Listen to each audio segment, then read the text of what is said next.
Why are you running? Why are you running? Why are you running? Why are you running? Why are you running? Why are you running? Why are you running?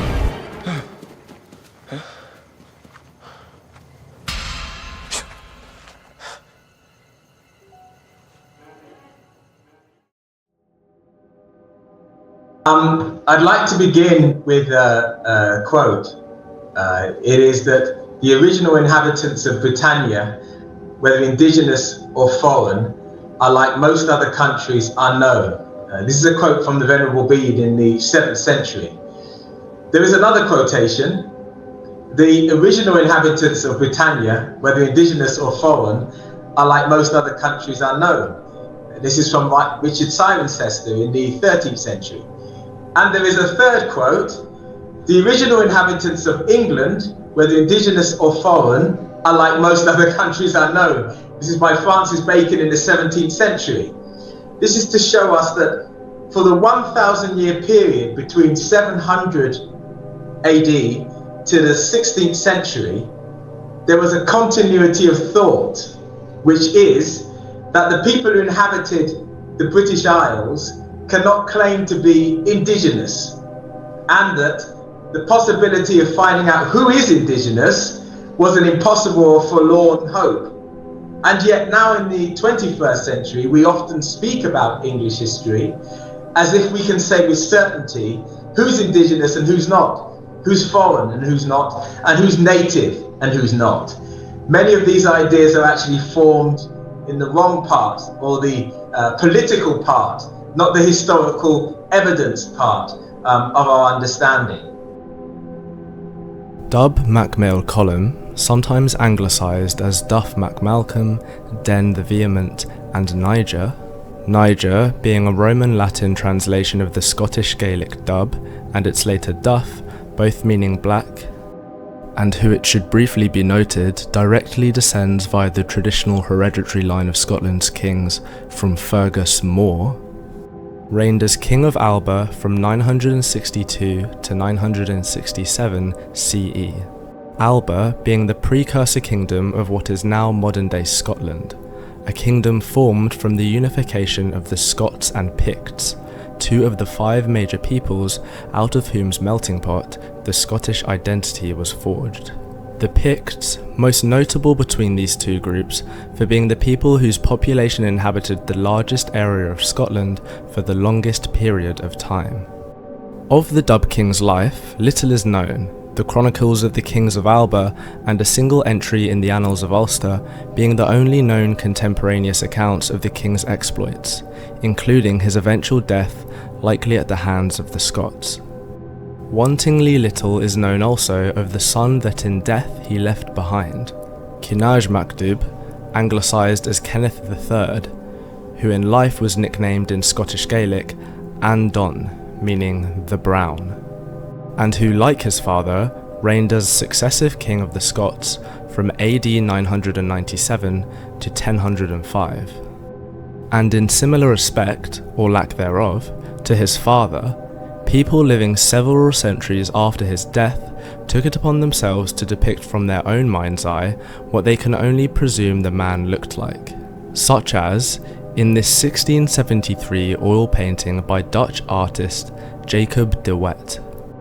If one were to search up the Dubh King of Scotland and successfully ignore the curiously titled 2006 thriller documentary The Last King of Scotland, starring the very great and very black actor Forrest Whitaker as its central protagonist, you might stumble across this portrait by George Jameson, dated circa 1633, more than 700 years after the Dubh King's birth in 928 CE. One of 2 portraits attempting to present the time-lost ruler, a man doubly lost in the 21st century, near 4 centuries since the painting's production. Portraits which remain vulnerable to critique, not only due to the fact that they're not at all contemporaneous to the lives of the 2 Scottish nobles, and thus can't hope to capture their authentic countenance, but because some rogue theorists, and I'll get onto who exactly in a moment, speculate on the grounds of their own anthropological and historical reasoning that the depictions in question differ significantly from the ethnic identity of the figures they're attempting to portray. Because to the perspective of some, these Scottish kings were Moorish. Seeds in that budding discourse might first be planted in acknowledging the name of Dubh mac Mael Colum and its translation to black. Now, whilst black isn't itself an ethnicity, nor the brown translation of his son Kenneth mac Dubb's own nickname, there's no doubt that the usage of these terms as descriptors of one's complexion have been commonplace throughout the annals of human history, the practice of nicknaming verging on a universal social phenomena. And yet this doesn't discount that these colours might also attribute one's hair colour, eye colour, perhaps even metaphorically symbolise their moral temperament. But nonetheless, for the purpose of this video, we will entertain speculations that these colours do in fact denote a once swarthy blackness of these two men's skin complexions, with perspectives from Scottish anthropologist David McRitchie in his 1884 works Ancient and Modern Britons, page 126. Prior to presenting, I must also state that whilst McRitchie makes claims about the ethnic identity of a particular group of ancient Scottish peoples over which these kings ruled, this video will be ruminating exclusively on the ethnic identity of the kings themselves, and is therefore not a dialogue on Scottish ethnic identity itself. There is no word better entitled to be called the John Smith of the nomenclature of British localities than the word black. Undoubtedly, there are cases where this adjective has been applied because it denoted some apparent and striking feature in the landscape, as for example in the case of the gloomy Black Country, or where some craggy peak asserts itself distinctly as a black rock.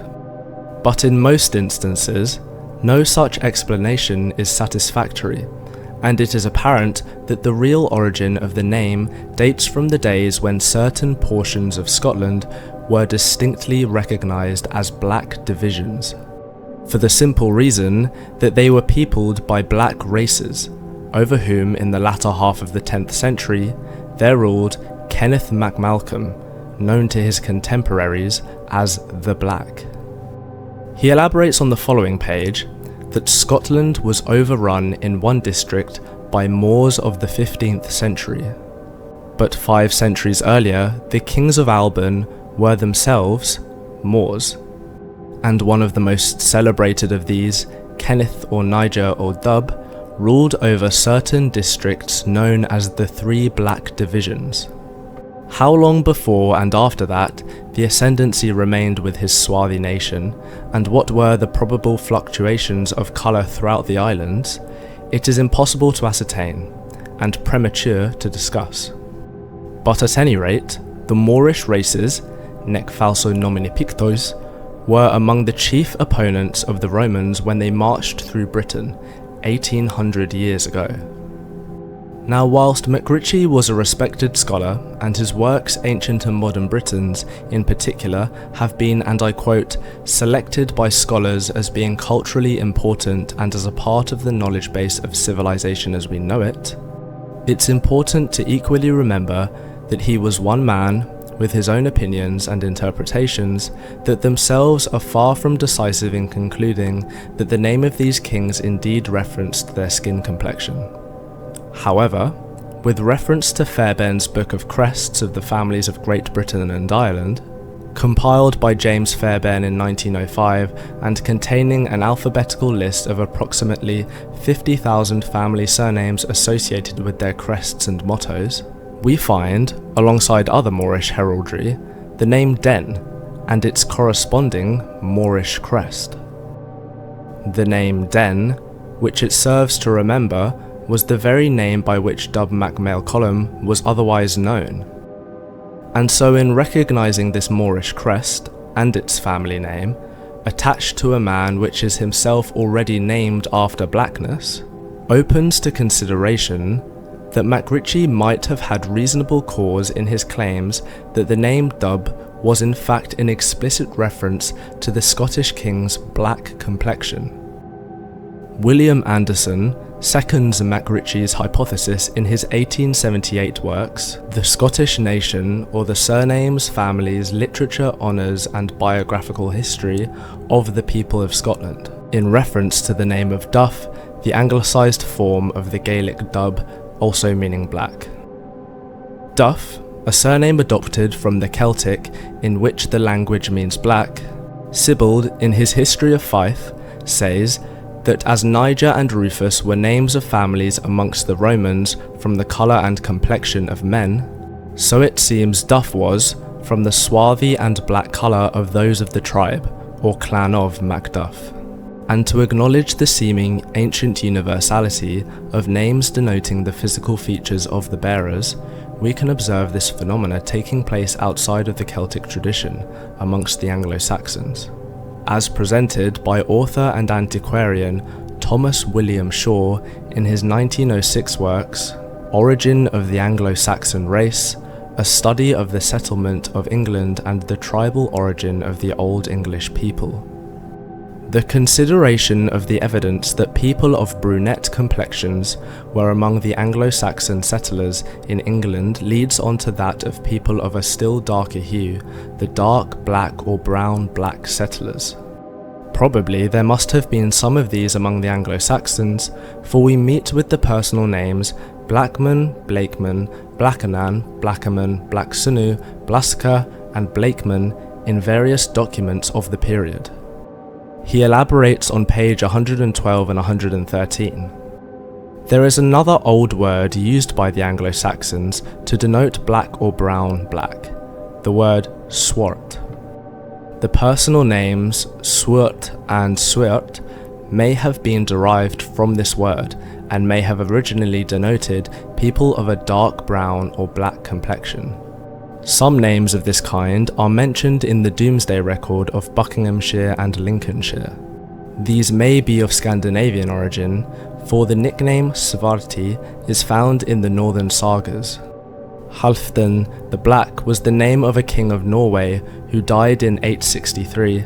The so-called black men of the Anglo-Saxon period probably included some of the darker Wendish people among them, immigrants or descendants of people of the same race as the ancestors of the Sorbs of Lusatia, referenced in Corpus Poeticum Boreale by Figferson and York Powell. As late as the time of the Domesday Survey, we meet with records of people apparently named after their dark complexions. In Buckinghamshire, Blakeman, Swartinus, and others are mentioned. In Sussex, one named Black, in Suffolk, Blackmanus and Swartingus, and others at Lincoln. This opinion is reiterated by Mark Anthony Lower in his 1849 works, English Surnames, an essay on family nomenclature, historical, etymological, and humorous, with several illustrative appendices, Volume 1, page 140, as referenced by Rogers in Nature Knows No Colour Line. The most natural, and the one which best united the name of the person, is that giving a designation which related to his most conspicuous qualities. Colour of skin certainly came into this category. Colour and complexion, he adds, have given rise certainly to such surnames as Black, Blackman, etc. We might also discover names related to Scotland that speak to a possible African connection in the very name of Scotland itself, in accompaniment with the myth of Scotia, the Egyptian princess after which Scotland supposedly earned its name. Bombastic side-eye.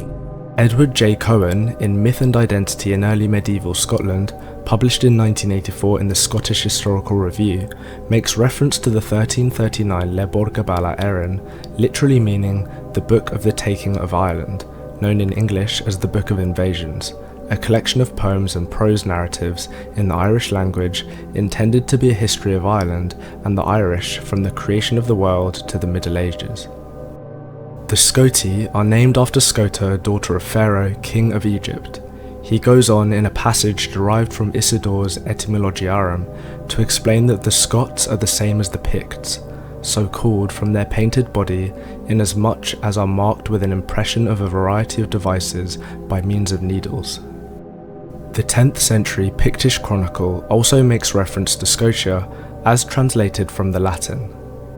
The Scots, who are now corruptly called the Hibernians, as if from Scota, the daughter of Pharaoh, king of Egypt, who was, as is said, the queen of the Scots. It must be known that the Britons came to Britain in the Third Age of the world. Cohen goes on to relate the British origin stories as transcribed in the 9th century Welsh monk Nennius's Historia Britonum. Irish or Scoti arrived from Spain. 2 attempts to settle Hibernia have failed. A 3rd expedition was led by 3 sons of a Spanish soldier, Miles Hispaniae.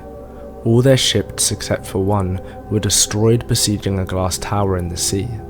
The occupants of that one ship, wrecked on the Irish coast, became the first inhabitants of the Emerald Isle. The Milesians, descended from Mil, who took his name from the nameless Miles, they were in time reinforced by further groups who came from Spain via Ireland to Dalriada, Man and parts of Wales.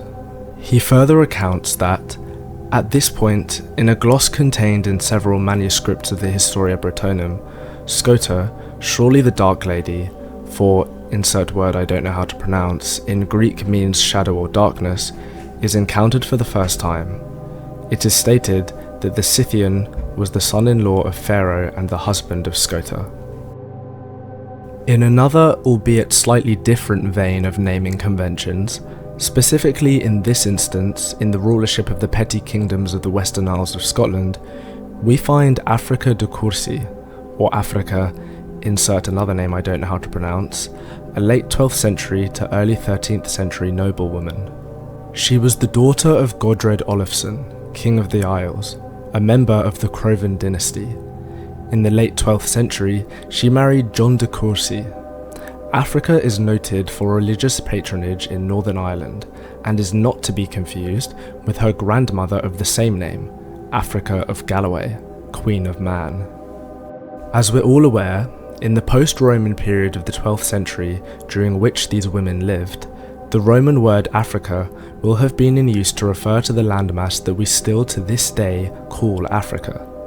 As to whether the names of the noble women were related to this convention, that, however, is yet to be determined. Further names include the Latin Mauros. Although this specific example isn't in reference to the usage of the term as a naming convention for individual people and families, although in some cases it definitely can be so, classical association of the ancient Scottish peoples with the word Maurus can be seen in Claudian's on the 3rd consulship of the Emperor Honorius, AD 396, published in the Loeb Classical Dictionary, 1922, in which he refers to the Picts by Ille leves Mauros, nec falso nomine Pictos, edomuit Scotumque vago mucrone secutus, freget hyperboreas remes audacibus undas. English translations by Bill Thayer at the University of Chicago read, "He conquered the fleet Moors and the well-named Picts. His roaming sword pursued the flying Scot, his adventurous oars broke the surface of the northern seas." Whilst Google Translate directly translated the Latin quote to, "He lightened the Moors nor the Picts under a false name." The significance of Claudian's usage of the word Maurus is elucidated by Rogers with reference to MacRitchie. Now when Claudian wrote, and for a long time after, Maurus signified a great deal more than a native of Mauritania. Any Latin dictionary, any old one at least, will tell you that Maurus is a Moor, a blackamoor, or a tawny Moor, and Shakespeare used the word Moor as a synonym for Negro.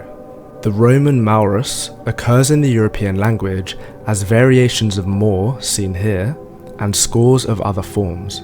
One illustrated example of this can be seen in the depiction of Sir Morian, the Black Knight of the Round Table. Further classical connections between Africa and the British Isles is pointed out by Rogers in Nature Knows No Colourline. What we do know also is that the Phoenicians, a Negroid people, did mine tin in Cornwall, and that Egyptians went to Britain before the Romans. The Silures or Western Britons, mentioned by Tacitus of the 1st century as having dark skins and unusually curly hair, were very likely of Phoenician or Egyptian descent. Whilst ancient Egyptian black Africanity is at this point irrefutable, Phoenician Africanity, or at least the indigenous Africanity that Punic populations began with before assimilation with outsider populations, as seems to be becoming the time-worn trend in many of these discussions, can be observed in their language and its own relation to the indigenous African Meduneta. Countless classical accounts such as Silius Italicus's descriptions of Hannibal's Carthaginian armies, or even in the genetic Africanity of the Natufians, ancestors of the Canaanites, and more besides, that will have to encompass another video. Besides Phoenicians sailing to the British Isles, we likewise find record of black peoples finding their way to Britain via the ancient Roman Empire, as can be observed in Race and History, an ethnological introduction to history by Eugene Pittard. Rome had Negroes, Ethiopians, in her armies in Britain, and the worship of the black goddess Isis, with her Egyptian Negro priests, followed the Roman armies there. Rogers elaborates further. There is reason to believe that there were Negroes in Britain before Julius Caesar. Irish folklore mentions small black people, the Firbolg. These might have been prehistoric Bushmen. After all, pygmy flint instruments, Negrito skulls, and Grimaldi relics have been found in Scotland. Welsh tradition likewise continues on the theme of black presence, further elucidated by Rogers.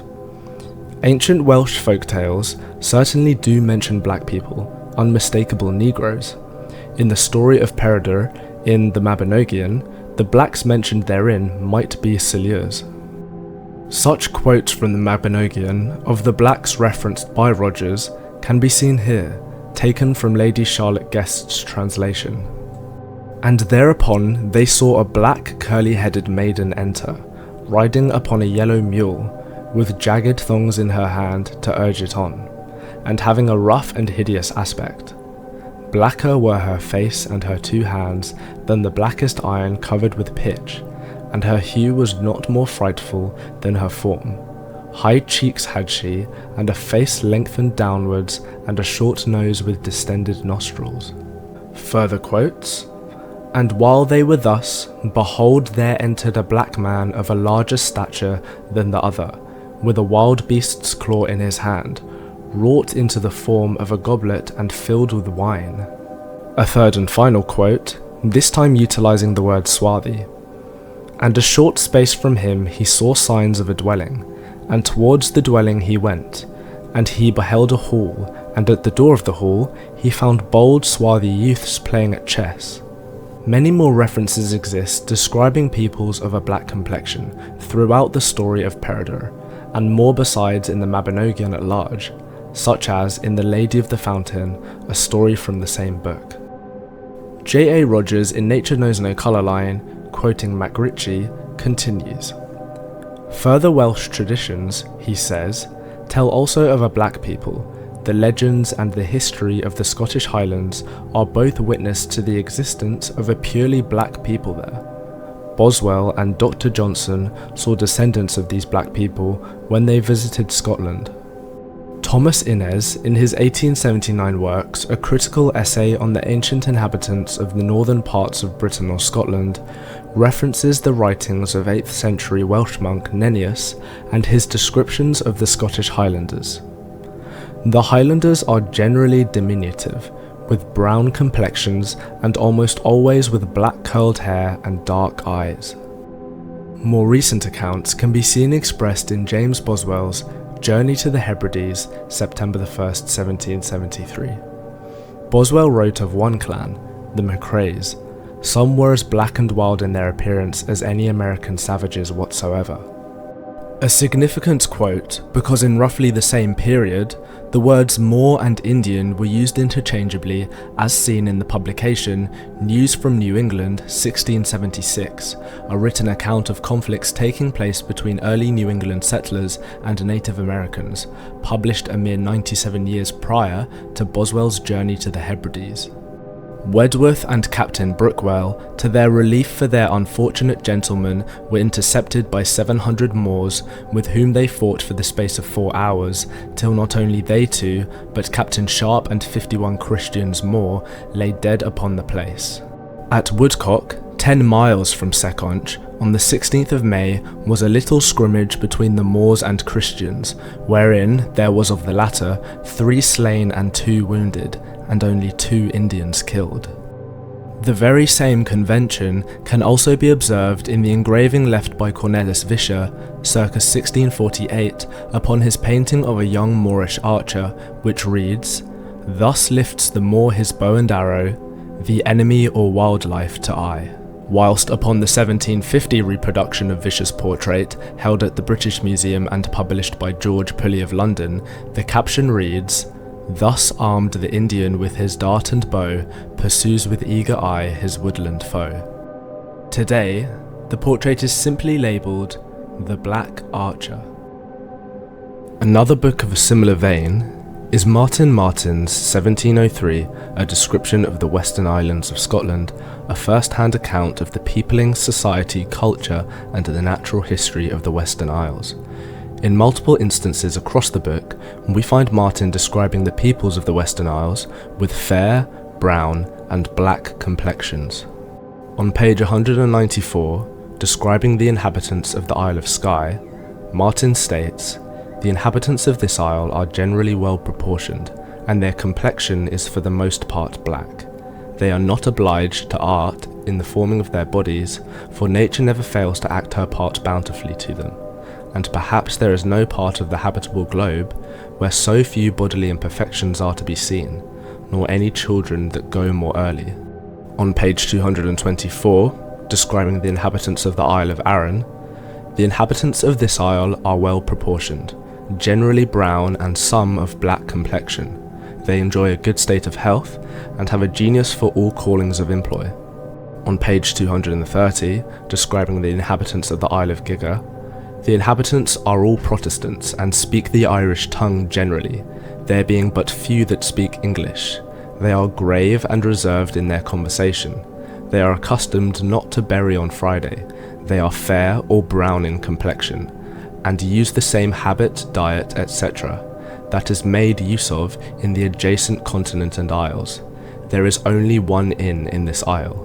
On page 239, describing the inhabitants of the Isle of Jura, "The natives here are well proportioned, being generally black of complexion, and free from bodily imperfections. They speak the Irish language and wear the plaid bonnet as other islanders." On page 248, describing the inhabitants of the Isle of Colonsay, "The inhabitants are generally well proportioned, and of a black complexion. They speak only the Irish tongue, and use the habit and diet that is used in the Western Isles." Rogers provides his own perspectives on Martin's records. Martin, who had visited these Western Isles 80 years before Boswell, that is James Boswell's journey to the Hebrides referenced prior, said of the people of Jura, black of complexion, of Islay, generally black, and of Arran, generally brown and some of a black complexion. The use of brown for some shows very clearly that when he said black, he meant black.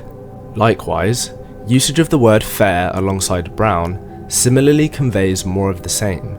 The fact that brown and fair, or brown and black, are also used in proximity, but not fair and black, further validates that the complexion in question refers to skin complexion, for if black and fair complected people were inhabiting the same isle, one would presume miscegenation and interbreeding taking place between them, which would also result in the presence of brown complected people. Presuming the black complected people in question weren't first generation arrivals to the island, which given the description of their habits and culture upon the islands, suggests they weren't and had been inhabiting the isles for some time. It should also be stated that Martin, when describing hair colour, specifies so explicitly, and so his descriptions of complexion should therefore be recognised as referencing specifically the inhabitants' skin colour, as seen here on page 11. The inhabitants of this island are well proportioned, free from any bodily imperfections, and of a good stature. The colour of their hair is commonly a light brown or red, but few of them are black. Final notes of interest on this works include the excerpt on page 212 to 213, in which a man by the surname of MacLeod is described as head of an ancient tribe by his descendants from a so-called Black Prince of Man. The excerpt reads as follows. On the northwest side of Strath lies that part of Skye called MacLeod Country, possessed by MacLeod. Genealogists say he is lineally descended from Leod, son to the Black Prince of Man.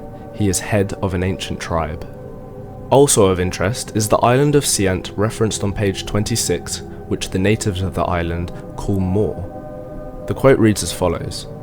The island of Siant, or as the natives call it, Island Moor.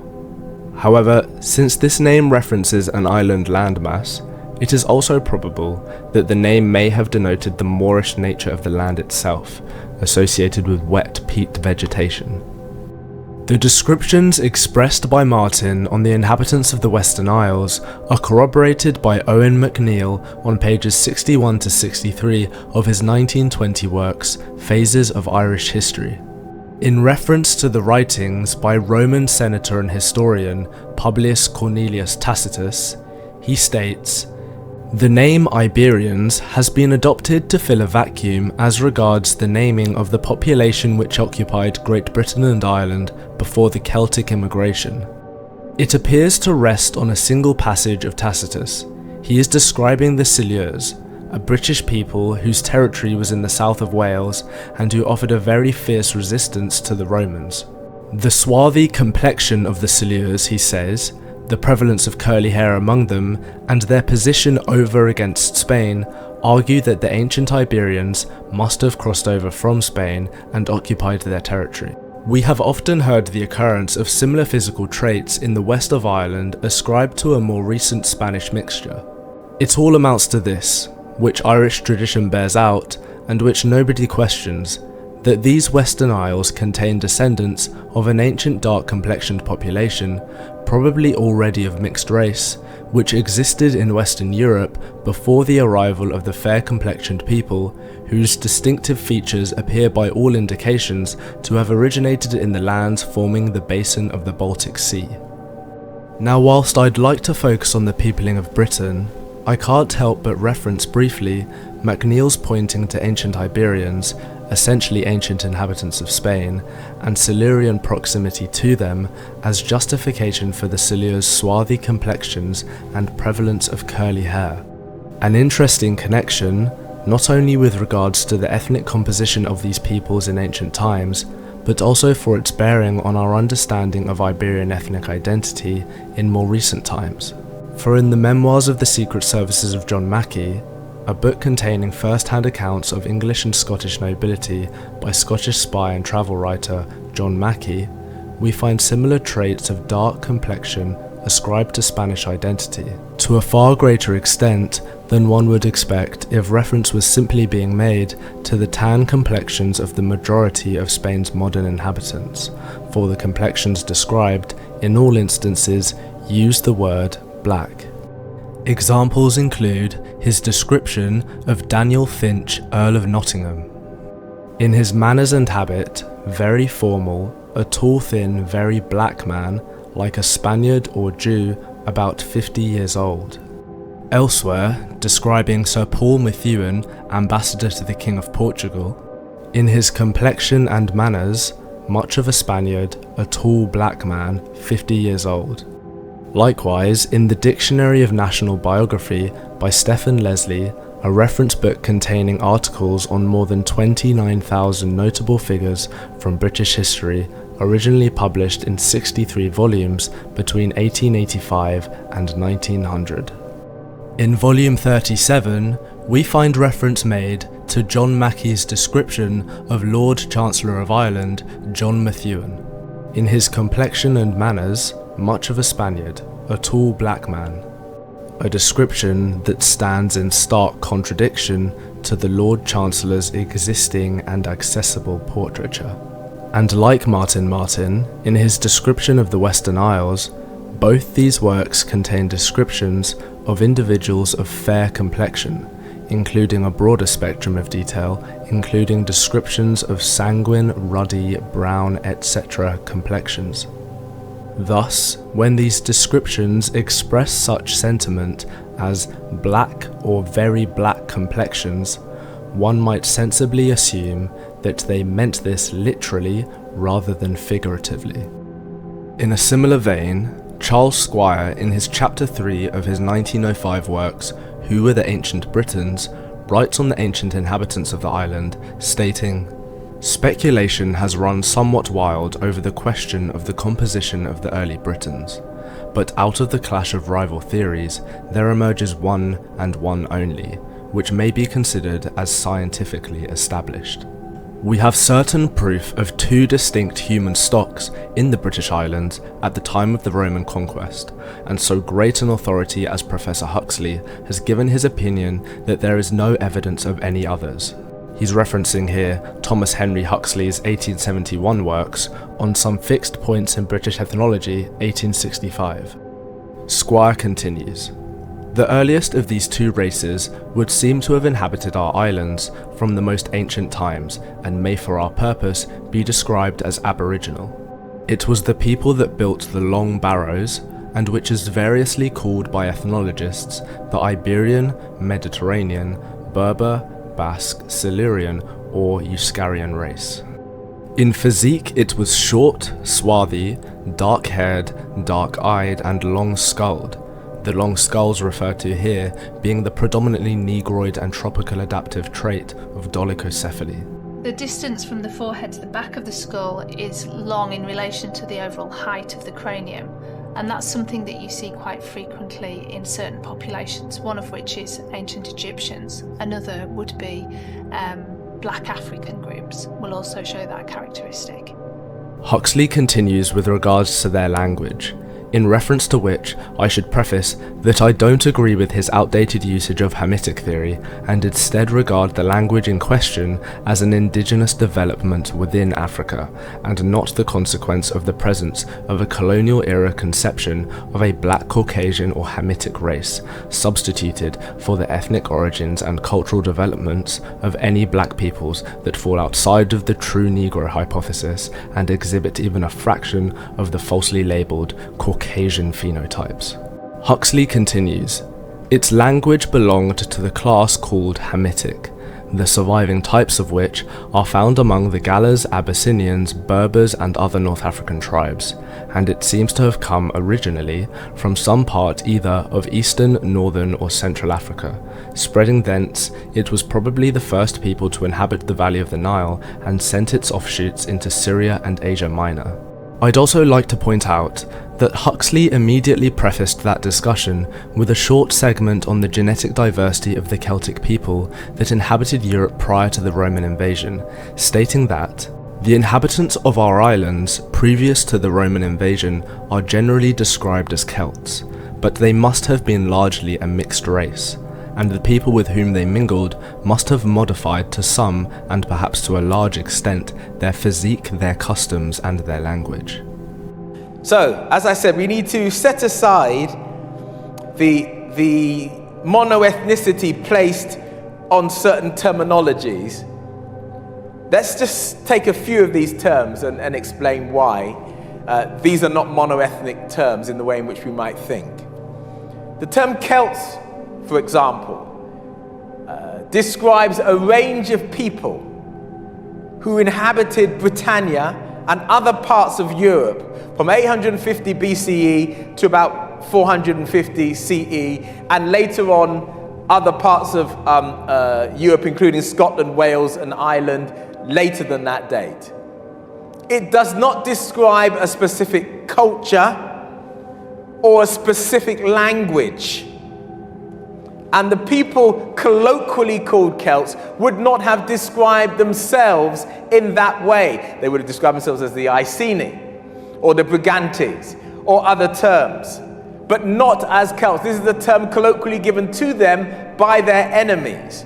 It does therefore not describe a mono-ethnically circumscribed set of people, since it applies to a range of different peoples who inhabited Europe from the Iberian Peninsula and even parts of North Africa into Central Europe, including parts of France, and to the and parts of Italy, and of course Britannia. These were a diverse group of people who are described in different ways by the different writers that saw them. Tacitus describes them in different ways.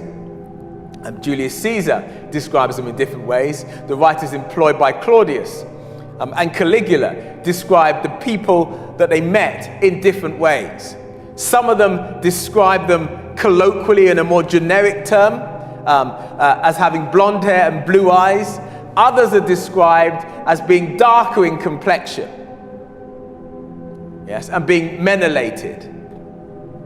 All of these descriptions are possible since these people are diverse.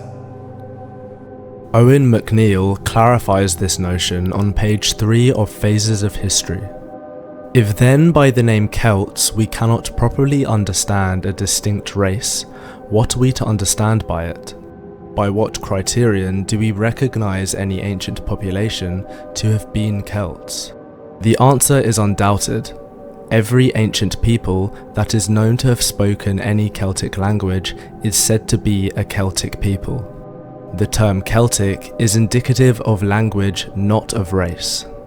We give the name Celts to the Irish and the Britons because we know that the ancient language of each people is a Celtic language. Similarly, Berber, a branch of the Afroasiatic language phylum, is often misapplied as an ethnic descriptor despite a range of distinct ethnic groups, indigenous and non-indigenous to the Maghreb, belonging to the language family. James Anderson, in his 1911 writing, Riddles of Prehistoric Times, corroborates this opinion, stating on page 57 that the Iberians in ancient times inhabited the western and southern part of Europe, the northern part of Africa, in fact all parts reached from the Mediterranean Sea.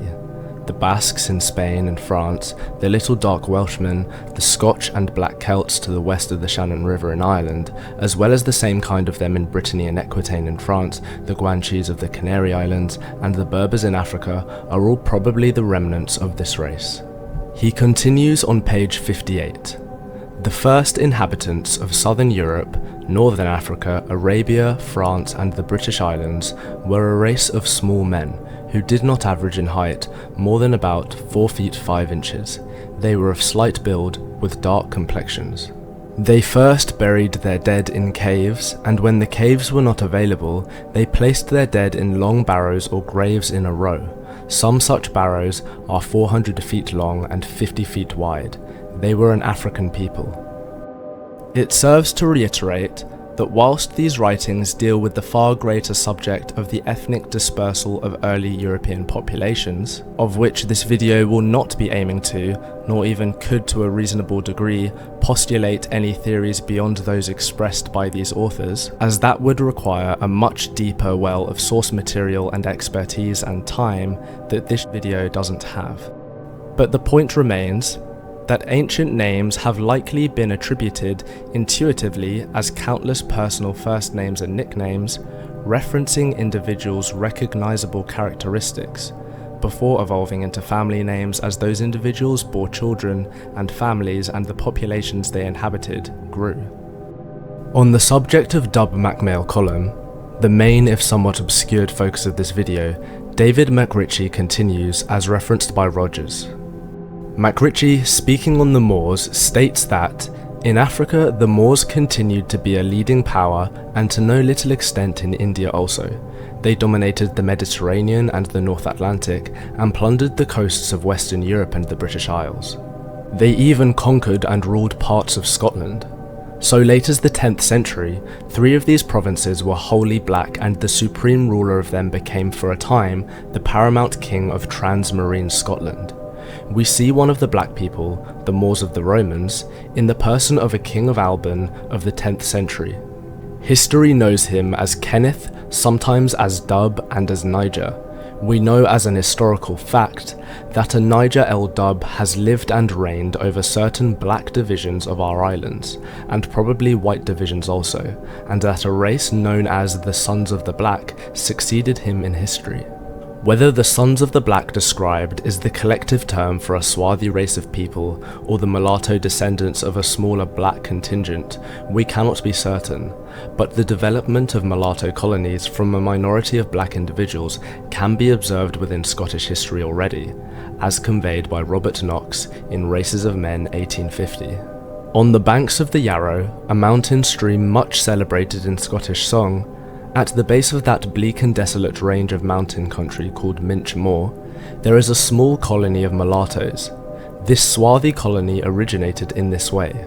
A gentleman to whom a portion of this valley belonged, returning from India, as I was informed, brought with him 2 servant men of a dark race, not Negroes, but of a meek African look and bronze colour. These men settled in this valley, and they married 2 Saxon women. Of these 2, only one had a family, who gave rise to several families of mulattoes, more or less deeply coloured. He continues, with a misunderstood though still valuable perspective on mulatto interbreeding, with regards to the mixed individuals just referenced.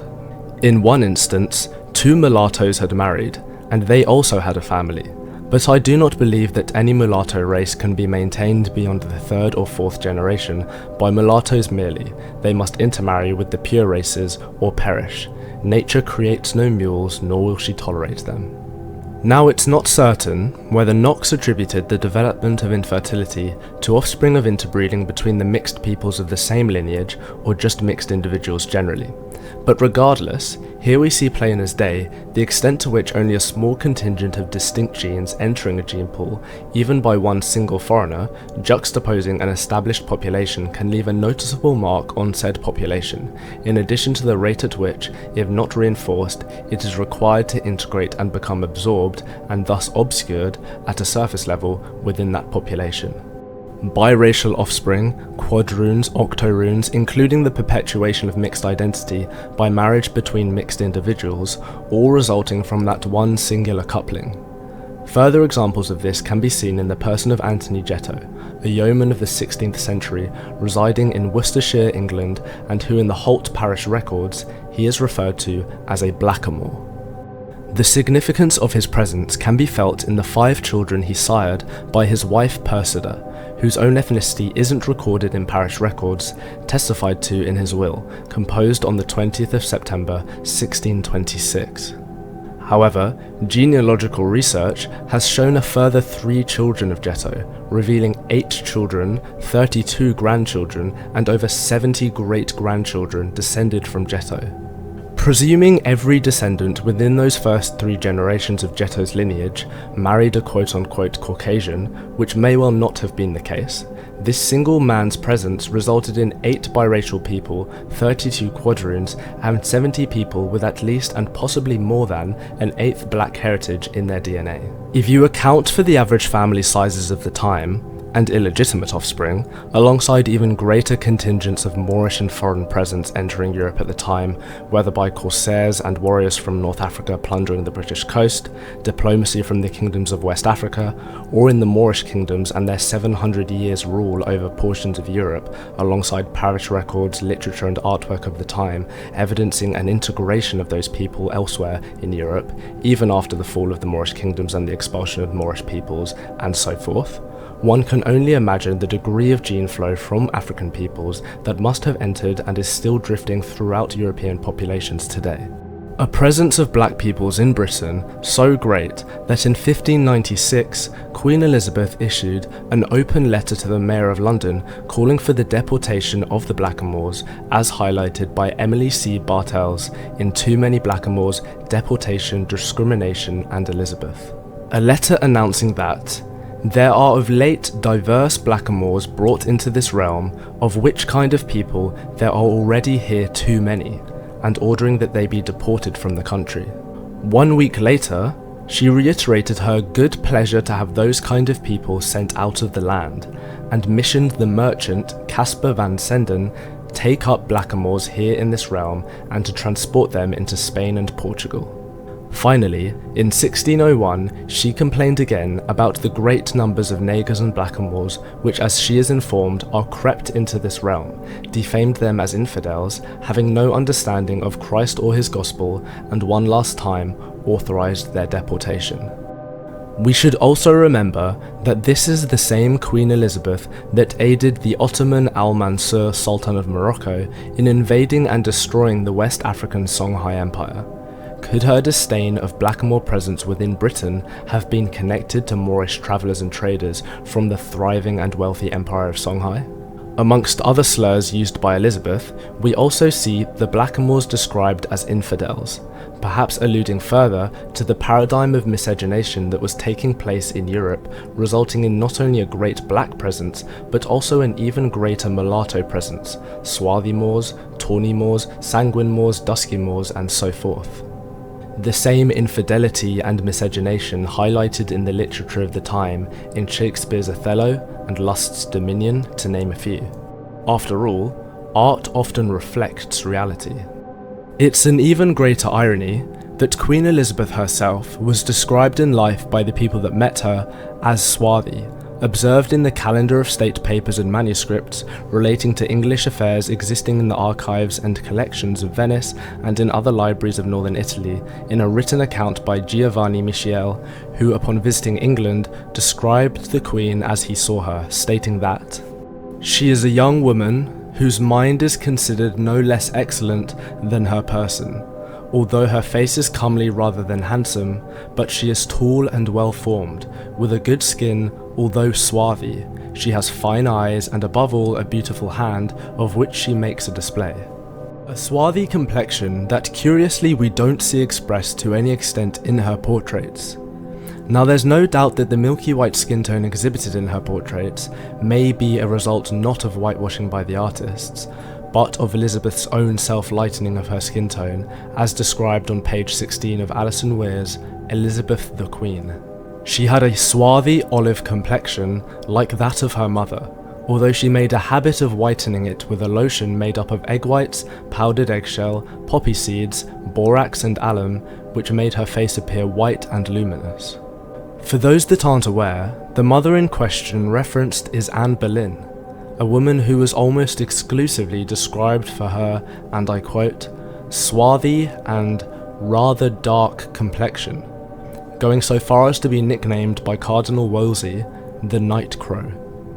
Without dwelling on this subject too much longer, it should be stated that in light of Elizabeth I's first-hand descriptions as swarthy complected, it would be interesting for researchers to attempt to determine the exact nature of this skin tone, as it would seem no portraits currently in existence are an honest depiction of her genuine complexion, especially whilst descriptions of her mother, Anne Boleyn, seem to describe the same.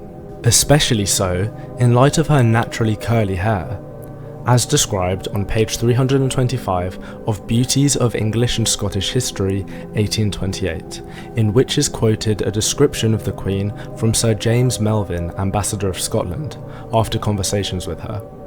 Her hair was more reddish than yellow, curled in appearance naturally. Moreover, if her overt discrimination against blackamoors is somehow viewed as conjecture to potential Moorish presence and expression in her own ancestry, we need only acknowledge that black heritage comes in every skin tone known to humankind, and that often it has been the mulattoes of history that have perpetuated the most hostile ire towards black peoples, especially in cases such as these, when conceptions of race and ethnicity weren't as prevalent as they are now, and the exact nature of that Moorish heritage not fully understood, as expressed by J.A. Rogers. In the British West Indies are still mulattoes who look on blacks with as much contempt as certain American whites do on both. The average Englishman at home has in fact much less prejudice towards unmixed blacks than some mulattoes in the West Indies and South America. Returning to the subject at hand, The information discussed prior, once extrapolated further, makes it not at all far-fetched to suggest an obscured mulatto ancestry within great contingents of modern white European populations. This same type of gene flow could have been sourced by Moorish Corsairs plundering the British coast. Rogers states on page 70 that, with the then most powerful navy, the Moors preyed upon shipping in the Atlantic, capturing the passengers and sailors and selling them into slavery in Africa and Islamic lands of the East. A veritable terror reigned in the Mediterranean, says Georges Hardy. They ravaged the coast of Portugal, Spain, southern France, and went as far as Britain. In 1631, they attacked Baltimore Castle, Ireland, and their leader, Black Ali Crusser, carried off Mary, daughter of Sir Finian O'Driscoll. Chambers said, "Captivity among the Moors of North Africa was no uncommon fate for Scotch mariners." He tells of a number of them sold at Salé, Morocco in 1636. In the Annals of Ireland, we likewise find the same, but in reverse, with Moorish peoples under Emir Said ibn Idris taken as prisoners to Ireland, specifically Erin, by Vikings, after they invaded Morocco in the 9th century. The battle was fought with great hardihood on both sides, although neither party gained the victory in that battle, but both returned to their camps after many persons had been killed on both sides. They, however, challenged each other to battle the next day, but the king of the Moors fled from his camp at night after having lost his hand. When the Moors perceived that their king had abandoned, they fled.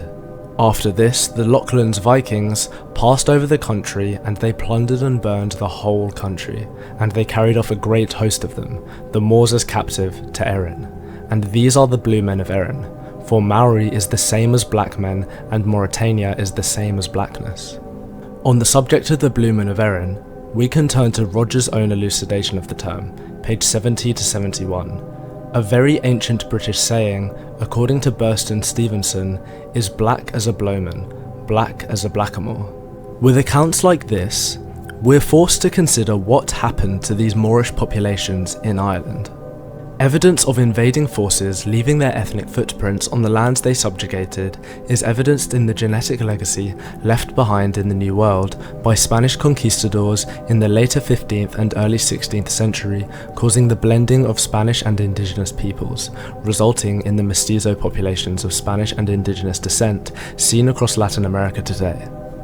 As stated in admixture analysis of a rural population of the state of Guerrero, Mexico, Carolina Bonilla states that the majority of the contemporary Mexican population is mestizo in origin, which means that it originated as a result of admixture between Europeans and Native Americans after the arrival of Hernán Cortés in Mexico in 1521. And in a period of time when North Africans were the predominant naval and technological force in the world, it's not disbelieving that the same will have occurred then, the gene flow most often taking place through interbreeding between male invading populations and female subjugated populations, before genetic drift will have subsequently occurred as the mixed populations were slowly absorbed into the larger Caucasian population, and the genetic contribution of that initial gene flow obscured but not completely invisible to genetic testing. But only when haplogroups are interpreted honestly and with respect to the significance of the Out of Africa hypothesis. In the case of Britain, albeit not likely as a result of invasion, we see this in the case of the predominance of the R1b paternal haplogroup among modern European males and its concurrent modern concentration in Central Africa, which, whilst initially hypothesized to have originated amongst Caucasians, with the discovery of the 12,300 BC Ripari Villa Bruna rock shelter sample discovered in the Sisman Valley in northern Italy, the earliest documented occurrence of R1b found anywhere else, we know that 95% of the admixture in the sample was Western hunter-gatherer, and thanks to genetic analysis at UCL, therefore looked like this. Which points to a common black African ancestor, if Western hunter-gatherers, despite their blackness, should really be considered African by that point, between European men and Central Africans, which migrated westwards into Europe at the end of the Pleistocene, with a back migration of that still black population back into Africa to contribute to the Central African concentration. The prevalence of paternal haplogroup R1b in the British Isles is expressed on Wikipedia.com, stating that R1b is the most common haplogroup in Western Europe, reaching over 80% of the population in Ireland, the Scottish Highlands, Western Wales, the Atlantic fringe of France, the Basque Country, and Catalonia. It is also common in Anatolia and around the Caucasus, in parts of Russia and in Central and South Asia. Besides the Atlantic and North Sea coasts of Europe, hotspots include the Po Valley in north-central Italy, over 70%, Armenia, 35%, the Bashkirs of the Urals region of Russia, 50%, Turkmenistan, over 35%, the Hazara people of Afghanistan, 35%, the Uyghurs of northwest China, 20%, and the Nuers of Nepal, 11%. R1b V88, a subclade specific to sub-Saharan Africa, is found in 60 to 95% of men in northern Cameroon. This haplogroup has had a specific impact on Scottish genomes as seen in Geographic Patterns of Haplogroup R1b in the British Isles by Kevin D. Campbell. And for clarity's sake, although it's mentioned in this text, I'd like to specify that the OGAP8 gene referred to here corresponds to the R1b haplotype we've already mentioned. Mark MacDonald writes, the Dalriada being Western Scotland, leadership, who came from Ireland in circa 500 AD into what is now Argyll, spoke a language akin to what is now called Erse, Irish Gaelic to the Scots, and introduced that language into Scotland. The root of modern Scots, Gaelic. They were called Scoti by the Romans, it is said, a word for raider used in those days, and it is the root of the name Scotland which later developed as the tribes cohered into a nation. It has certainly been a substantial settlement at some time from Ireland in the recent past, and the Irish infiltration into the west of Scotland is almost certainly the signal of the relocation of the Dalriada from Ulster to Argyll in the first millennium. In addition, this analysis also identifies the strong migration of OGAP8 to the Argyll area. This migration may be explained by the Dalriada migration, or as Sykes notes, Argyll, was coined by the kings of Dalriada for their three colonies, Mull, Islay, and Kintyre Peninsula. On page 217 he continues, there has certainly been a substantial settlement at some time from Ireland in the recent past, and the Irish infiltration into the west of Scotland is almost certainly the signal of the relocation of the Dalriada from Ulster to Argyll in the first millennium. Dalriada Celts, when considered in a narrow genetic sense the Gaels of Ireland, as identified by the DNA signature of OGAP8, or as we've already stated, R1b haplogroup, are as close as any group to being considered the root line and forebearers of Celts of today. When present in Scotland, it is suggested that OGAP8 represents the signature of the Dalriada Celts. However, more generally, it should be clearly noted that the term Celtic has taken on a near mystical meaning and now more commonly refers to cultural, linguistic, and regional patterns that have superseded any genetic definition. Sykes says it best when he states, overall, the genetic structure of the Isles is stubbornly Celtic, if we by that mean descent from people who were here before the Romans and who spoke the Celtic language. We are an ancient people, genetically rooted in the Celtic past. The Irish, the Welsh, and the Scots know this, but the English sometimes think otherwise. In the accumulation of sources relating to Scotland that we've highlighted over the course of this discussion, we might recognise emerging a pattern of reference to the portions of the island of Britain we today equate to northern and western Scotland. Whether that be in Nennius's observance of a race with brown complexions, black curled hair and dark eyes in the Scottish Highlands, in Martin Martin's accounts of black and brown complected peoples inhabiting Scotland's Western Isles, in James Boswell's account of a people as black and wild in their appearance as any American savages in the Scottish Hebrides, the Dubh King and his son Kenneth the Brown and their rulership of Alba, noblewomen named by variations of the word Africa, likewise ruling over Scotland's petty kingdoms, Scotia, an Egyptian princess potentially referred to in the Historica Britonum as the Dark Lady, the mythological ancestor of the Gaels, are people who conquered and settled in western Scotland under Fergus More, evidenced in the genetic evidence of a strong migration of the OGAP8 haplogroup from Ulster to Argyll, a colloquial name for the original 3 colonies of Dalriada, also located in western Scotland. Whether this overlap equates to an ethnic reality existing in ancient Ireland and Scotland is yet to be determined, but no matter, the recurrence can be considered of no doubt curious. And finally, we return to the initial focus of this video, the Scottish king named Dubh. As to whether this name Dubh indeed referenced the skin complexion of these 2 kings and not the potential other attributes that elicit the name Black will for now be open to speculation. But as a final point of interest, and brushing aside the fact that I priorly stated that non-contemporaneous depictions weren't worthy of interest, I might reference this cover image of a puppet opera by 20th century Sicilian puppeteer, surgeon and anthropologist Antonio Pasqualino, upon which he explicitly depicts Niger, the Dubh King of Scotland, as a Negro. Not only a Negro, but iconographically Moorish, the puppet daubed with a white and red wreath around its head. An image now elusive, but once viewable in any Google search of the Dubh King of Scotland, only to have now disappeared and been replaced by its Caucasian counterpart.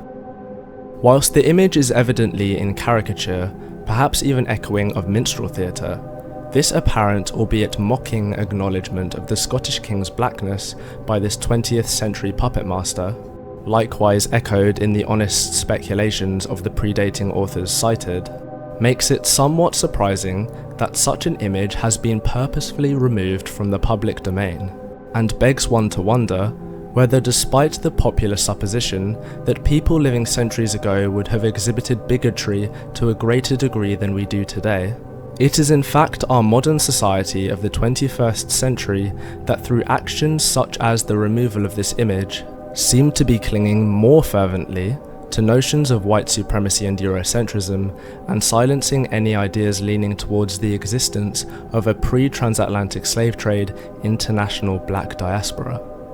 In addition to the possibilities that such rulers as in these kings of Scotland might indeed not have been white.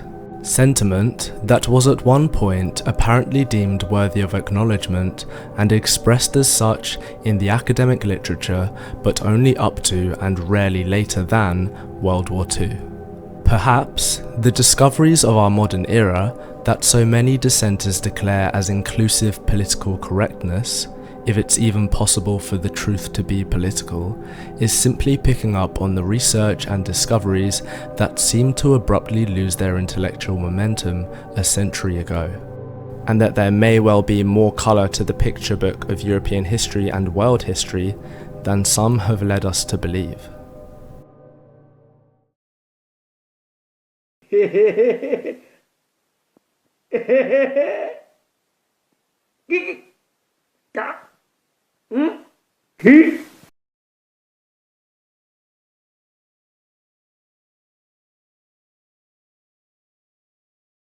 So, did Nelson have 4 lions or what? No, the lions represent England. What? Lions aren't English animals. How many times have you seen a lion? Lion sitting in the Yorkshire field? Nelson should have 4 English animals, like a frog or a badger or a cow. They're not very heroic though, are Or they? you could have like a big lion and then it's eating half a cow. Why? Because like the lions are cool, but then it has to be English. Yeah, but... You got to make it realistic.